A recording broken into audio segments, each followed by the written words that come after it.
Can you be good without God? Let's find out. Absolutely astounding. There you have it. Undeniable proof that you can be good without believing in God. But wait, the question isn't, can you be good without believing in God? The question is, can you be good without God? See, here's the problem. If there is no God, what basis remains for objective good or bad, right or wrong? If God does not exist, objective moral values do not exist. And here's why.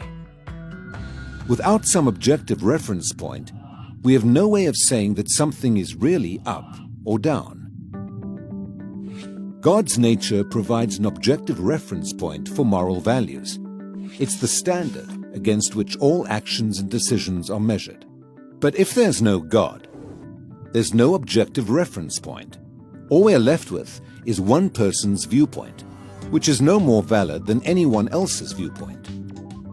This kind of morality is subjective, not objective. It's like a preference for strawberry ice cream. The preference is in the subject, not the object. So it doesn't apply to other people. In the same way, subjective morality applies only to the subject. It's not valid or binding for anyone else. So, in a world without God, there can be no evil and no good, nothing but blind, pitiless indifference. God has expressed his moral nature to us as commands.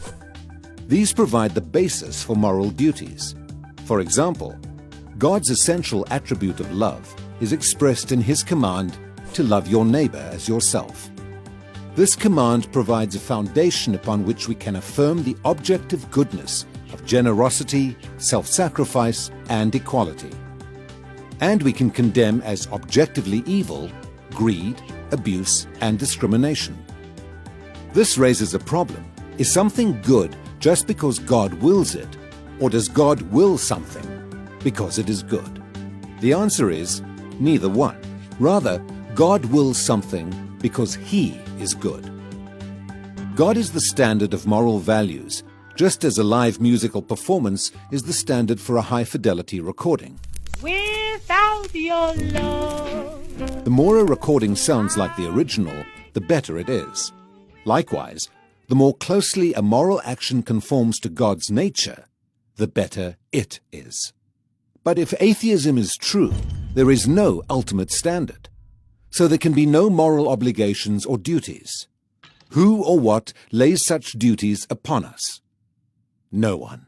Remember, for the atheist, humans are just accidents of nature, highly evolved animals. But animals have no moral obligations to one another. When a cat kills a mouse, it hasn't done anything morally wrong. The cat's just being a cat. If God doesn't exist, we should view human behavior in the same way. No action should be considered morally right or wrong. But the problem is, good and bad, right and wrong, do exist. Just as our sense experience convinces us that the physical world is objectively real, our moral experience convinces us that moral values are objectively real. Every time you say, "Hey, that's not fair, that's wrong, that's an injustice," you affirm your belief in the existence of objective morals. We're well aware that child abuse, racial discrimination, and terrorism are wrong for everybody, always. Is this just a personal preference or opinion? No. The man who says that it is morally acceptable to rape little children is just as mistaken as the man who says 2 + 2 = 5. What all this amounts to, then, is a moral argument for the existence of God. If God does not exist, objective moral values and duties do not exist. But objective moral values and duties do exist. Therefore, God exists.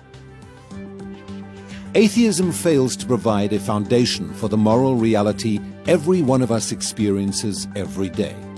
In fact, the existence of objective morality points us directly to the existence of God.